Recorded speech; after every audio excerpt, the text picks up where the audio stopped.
some of this body is seeking to unilaterally recognize a Palestinian state, the rewards would be too great for Hamas terrorists for their atrocities. This would be a reward for these horrible atrocities.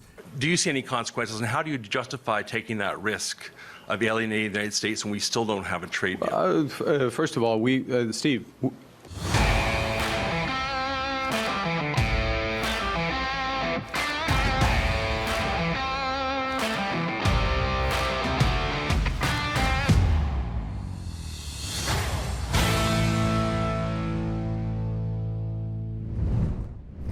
Carney gave a press conference at the United Nations Assembly today where he tried to come off polished and convince everyone he was taking Canada in the right direction.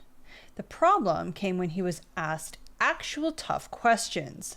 Meanwhile, Trump stole the spotlight today when he criticized everything from green energy to climate change to countries deciding to recognize Palestine. Let's take a look. As everyone knows, I have also been deeply engaged in seeking a ceasefire in Gaza. Have to get that done. Have to get it done. Unfortunately, Hamas has repeatedly rejected reasonable offers to make peace. We can't forget October 7th, can we? Now, as if to encourage continued conflict, some of this body is seeking to unilaterally recognize a Palestinian state. The rewards would be too great for Hamas terrorists for their atrocities. This would be a reward for these horrible atrocities, including October 7th, even while they refuse to release the hostages or accept a ceasefire.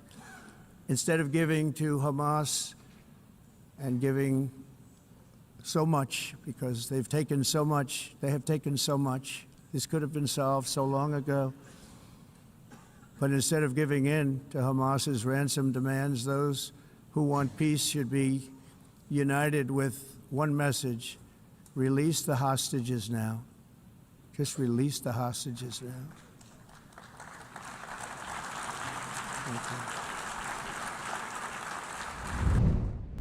Holy crap, a world leader talking actual common sense. That's what happens when the teleprompter is broken. Because that's what happened, folks. It's kind of ridiculous because on their way in, him and Melania Trump, they reached and they were walking towards an escalator to actually go up. And the minute they stepped on the escalator, it broke, stopped working. And teleprompter, I guess, worked for everybody else. But as soon as Trump got up there, the teleprompter broke. Interesting. Very interesting. Kind of like when you're asking a question of a major political figure in Canada, and when you say state-funded media, all of a sudden the feed breaks. One of the things that kind of shocks me is the lack of attention that the state-funded media has put on this issue since it became blatantly apparent. Breaks. Interesting. I wonder if that has ever happened before. But this is what happens. So you're typically given 15 minutes. So I guess Trump thought, oh, well, no teleprompter, so no one's going to tell me to stop. So he started speaking for an hour.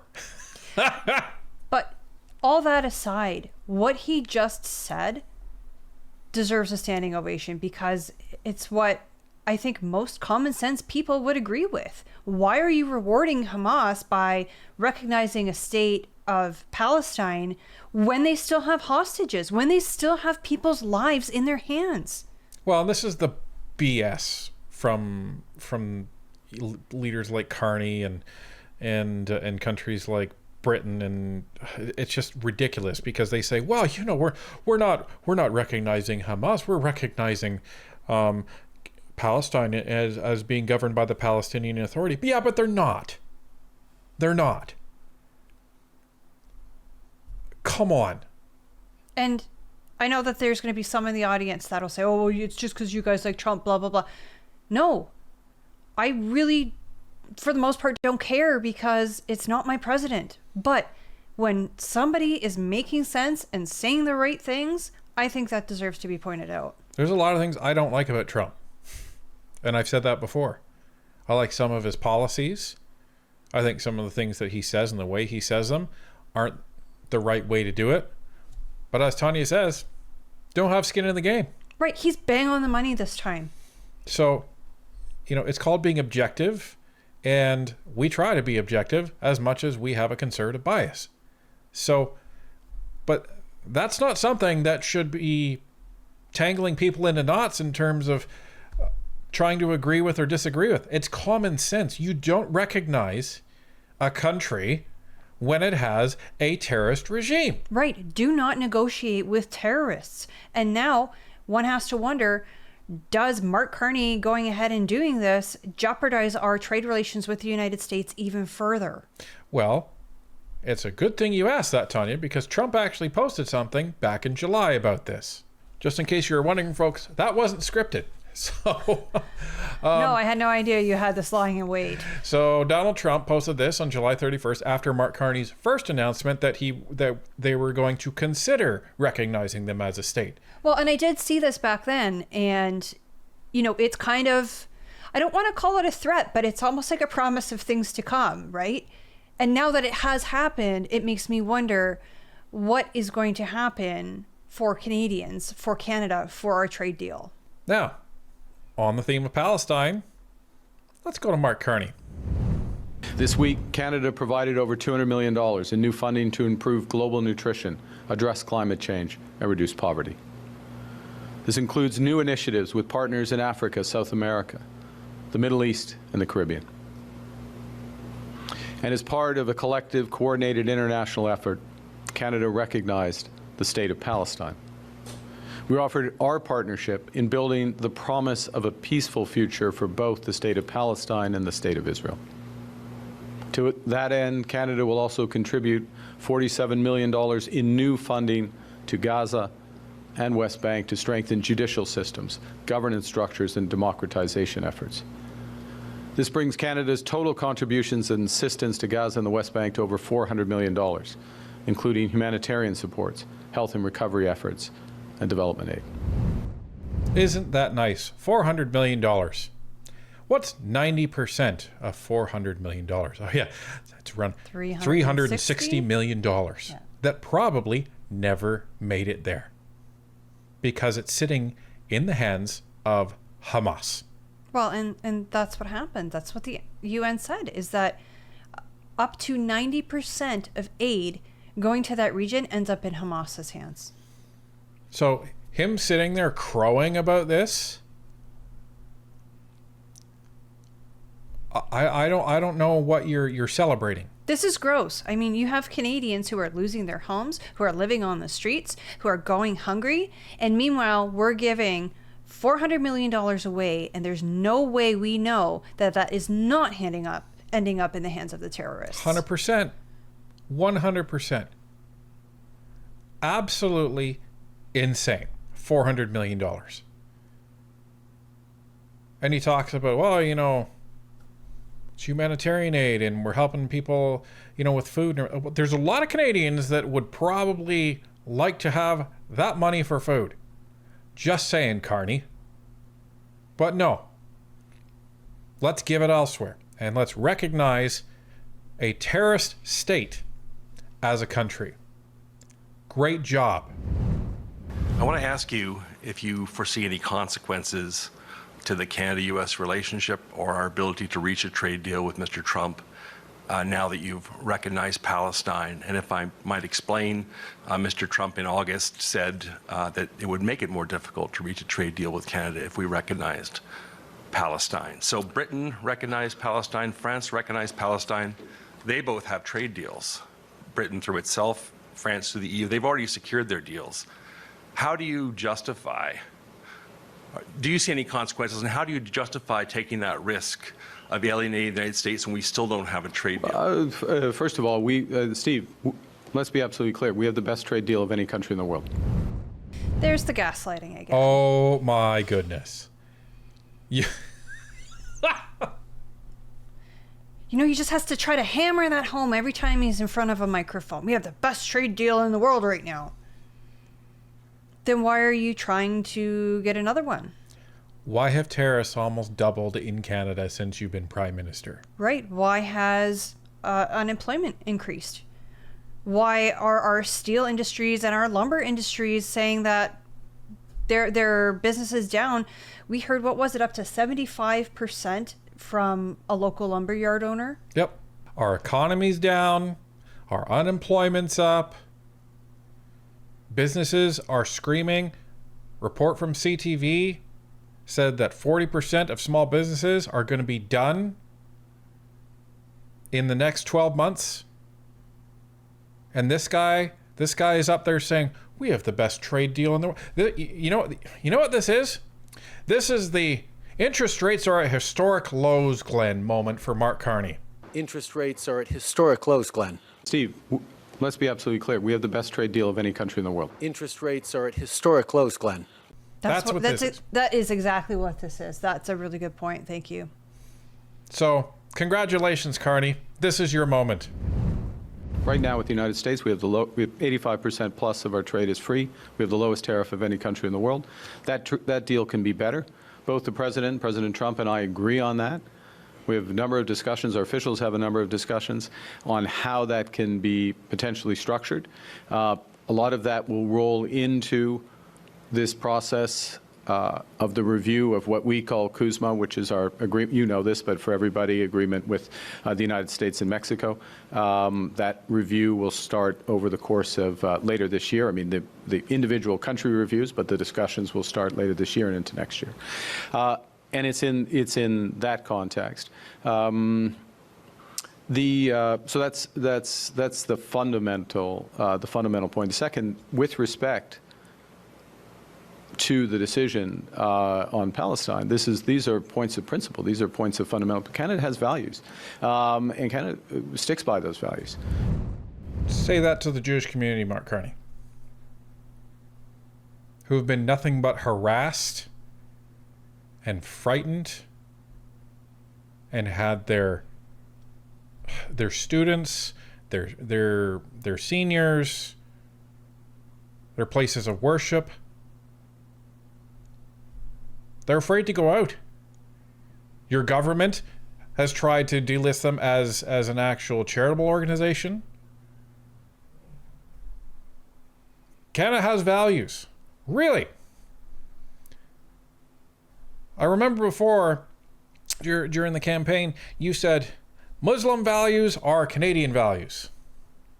These are Muslim values. These are Canadian values. What about the Jewish values? What about the Christian values? What about just Western values in general? You don't even have to attach a religion to it. Because ask Hamas what their values are. Pretty sure they're a lot different from Israel. Pretty sure they're a lot different from the Jewish people. I think they're a lot different from Canada, too. We make decisions that are consistent with our values. And our objective with respect to Palestine, State of Israel, broader Middle East, is exactly the same objective as the President of the United States, which is to establish peace. And the President is working hard. He had a very important set of meetings this afternoon with a number of leaders of Gulf states and Arab states. We're working hard as well. I had a number of side meetings on exactly this issue with a number of influential powers.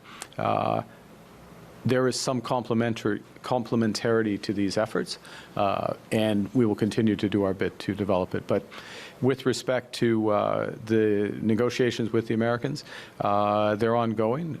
We start from a strong position, but a position where we can make it better. And when the right deal is there for Canada, we will sign it. We start from a strong position. Are you serious? How is it starting from a strong position when you're giving the terrorists what they want out of the gate? How's it? Okay, everybody, please explain to me how this is starting from a strong position when Carney was forced to drop his digital service tax to even actually sit back down at the bargaining table with Donald Trump. Right? That's number one. How is it starting from a strong position when he was forced to essentially drop most of the counter tariffs? How is that starting from a strong position? How's it starting from a strong position when our best trade deal in the world right now is worse than it used to be before Carney got here? And how is it starting from a strong position when Mark Carney completely capitulated to Donald Trump's demand of spending 5% of our GDP on our military? Now that's separate than the discussion about what our military actually needs. But virtually everything that he has done is capitulated to Donald Trump.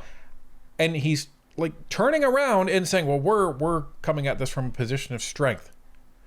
The problem is there's a lot of people that are eating this up. Well, and Mark Carney is like the bully in the schoolyard who's, talking smack about the other kids. And then as soon as somebody stands up to him, he shrivels away. Well, but even that, he got annoyed with that question. You can tell. Well, he gets annoyed with the whole concept of people questioning his decisions. He's used to being a CEO. He's not used to being a prime minister. Prime minister answers to the people, and in this case, the press, because the press asks questions on the people's behalf. He doesn't like that. So one of the things that we've covered about Mark Carney, and this comes a lot from Desiree Fixler in our conversations with her, where she was saying that Mark Carney is Canada's crisis. He creates a crisis and then presents himself as the solution to that crisis. And one of the first topics we discussed with Desiree way back during the election was the fact that this whole green initiative and GFANZ and ESB and this whole climate change economy was a complete grift. And she was a believer in it until she went to work for Deutsche Bank and one of its divisions. And she found out that there was over $1 trillion that was just being grifted off of this green, quote unquote, economy. And she said the vast majority of people knew about it. And she just, like, her head exploded. And all of the illegal offenses that were going on, and she blew the whistle on it, and there was raids and all of this stuff. So now she is a vocal opponent to it. So it was very interesting when Donald Trump got up in front of the UN and called it out. They've given up their powerful edge, a lot of the countries that we're talking about in oil and gas, such as essentially closing the great North Sea oil. Oh, the North Sea, I know it so well. Aberdeen was the oil capital of Europe, and there's tremendous oil that hasn't been found in the North Sea. Tremendous oil. And I was with the Prime Minister I respect and like a lot, and I said, you're sitting with the greatest asset. They essentially closed it by making it so highly taxed that no developer, no oil company can go there. They have tremendous oil left. And more importantly, they have tremendous oil that hasn't even been found yet. And what a tremendous asset for the United Kingdom. And I hope the Prime Minister is listening, because I told it to him 3 days in a row. That's all he heard. North Sea oil, North Sea, because I want to see them do well. I want to stop seeing them ruining that beautiful Scottish and English countryside with windmills and massive solar panels that go 7 miles by 7 miles, taking away farmland. But we're not letting this happen in America. In 1982, the executive director of the United Nations Environmental Program predicted that by the year 2000, climate change would cause a global catastrophe. He said that it will be irreversible, as any nuclear holocaust would be. This is what they said at the United Nations. What happened? Here we are. Another UN official stated in 1989 that within a decade, entire nations could be wiped off the map by global warming. Not happening. You know, it used to be global cooling. If you look back years ago in the 1920s and the 1930s, they said, global cooling will kill the world. We have to do something. Then they said global warming will kill the world, but then it started getting cooler, so now they could just call it climate change, because that way they can't miss. It's climate change, because if it goes higher or lower, whatever the hell happens, there's climate change. It's the greatest con job ever perpetrated on the world, in my opinion. Climate change, no matter what happens, you're involved in that. No more global warming, no more global cooling. All of these predictions made by the United Nations and many others, often for bad reasons, were wrong. They were made by stupid people that have cost their countries fortunes and given those same countries no chance for success. If you don't get away from this green scam, your country is going to fail. And I'm really good at predicting things, you know. They actually said during the campaign they had a hat, the best-selling hat. Trump was right about everything. And I don't say that in a braggadocious way, but it's true. I've been right about everything. And I'm telling you that if you don't get away from the green energy scam, your country is going to fail. And if you don't stop people that you've never seen before, that you have nothing in common with, your country is going to fail. I'm the president of the United States, but I worry about Europe. I love Europe. I love the people of Europe. And I hate to see it being devastated by energy and immigration. This double-tailed monster destroys everything in its wake, and they cannot let that happen any longer. You're doing it because you want to be nice. You want to be politically correct, and you're destroying your heritage. They must take control strongly and immediately of the unmitigated immigration disaster and the fake energy catastrophe before it's too late.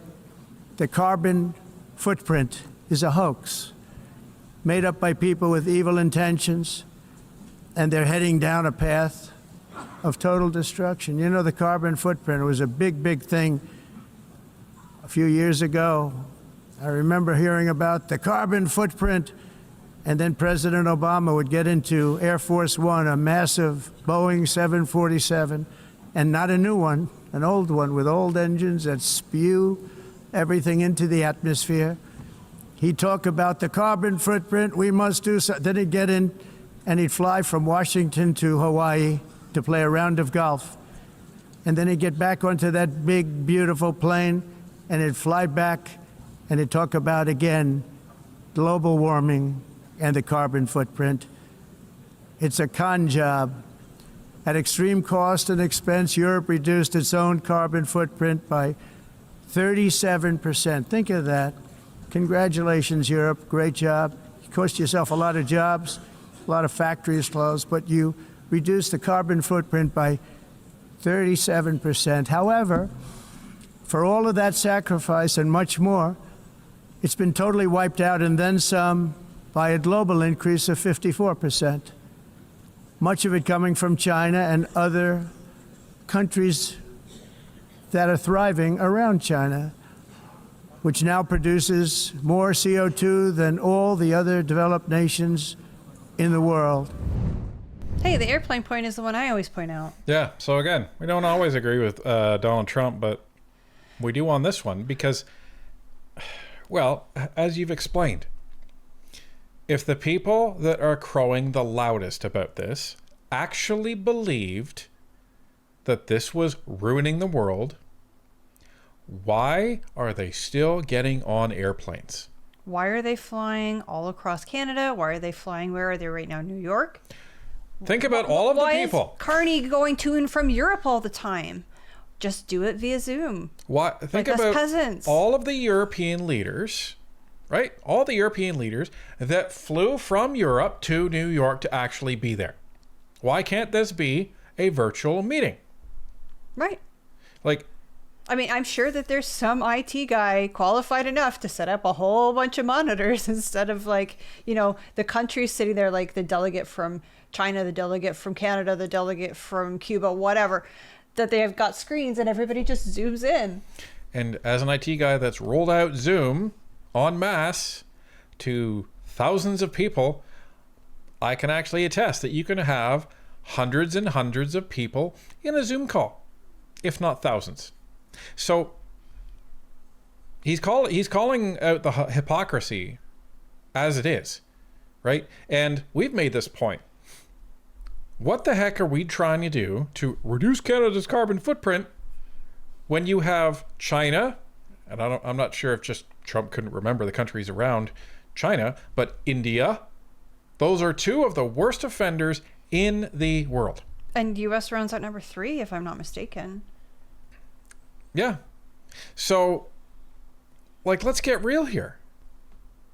And it was funny because CTV News was covering this, and they were kind of doing a commentary on Trump, and he was saying, the guy said Trump was even suggesting that green energy is more expensive than oil and gas, and we're like, Yeah, well, it is. of course it is, because number one, it's expensive to build, but number two, you have to account for those fluctuations in the grid. It creates problems. The wind's not always blowing and the sun's not always shining, so you don't get consistent energy. And again, if everybody was so concerned about green energy, why are they not building nuclear facilities yesterday? But if green was so cheap, why is every country that's really trying to ram this down everybody's throat, why are they all trying to subsidize the hell out of it? Why? It's because it's expensive. Because if it was that much cheaper than oil and gas, the market would have already moved there. Because that's what the market does. It moves to more efficient and cheaper. So why are we not doing that? And this comes back to the green scam. When the environmentalists and the environmental leaders, like Carney, when they stop driving cars, when they sell all their airplanes, and they switch to everything being virtual, that's the time for people to actually be concerned. Because every little bit helps. Right. I mean, Mark Carney's the kind of guy that gets in a car after question period in the West Block and drives to his office. Like, you will not catch Mark Carney walking out on the street. We were able to bump into various different Conservative MPs and even other MPs while we were in Ottawa. But the Prime Minister and the ministers, they get driven everywhere. They leave question period, they go out the west side of West Block, and there's an army of cars waiting to ferry them to wherever they need to go. Yeah. So, and they are not green vehicles, by the way. No, and I'm talking like down the street, like you could walk there in 3 minutes. But because it's a minister, because it's the Prime Minister, they get chauffeured. Yeah. So, don't talk to me about switching to green energy, Mark Carney. I don't even know what to say, folks. It is so crazy what these guys are doing. You know, we will put everybody else into energy poverty as long as we still get to, you know, put up the champagne. And that's why they call them champagne socialists.